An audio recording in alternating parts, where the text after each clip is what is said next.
Aziz obunachilar, assalomu alaykum. Bugungi kunimiz xayrli bo'lsin, hammanglar uchun ham xayrli bo'lsin.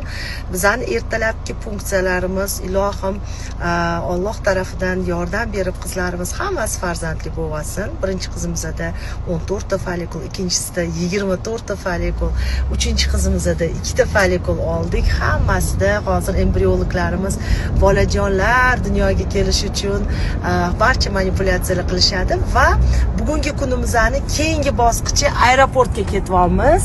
Bizni bugun Qo'qon shahrida leksiya o'qiymiz. Bu leksiyalarimiz aynan shifokorlarimizni bilimlarini oshirish uchun, saviyasini oshirish uchun, qizlarimizga yordam berishga Qo'qon shahriga ketyapmiz va muvaffaqiyat tilaymiz barchalarga. Milada Dmitrievna bilan ikkalamiz chiroyli leksiyalarni o'qiymiz va sizlarni hamma ma'lumot bilan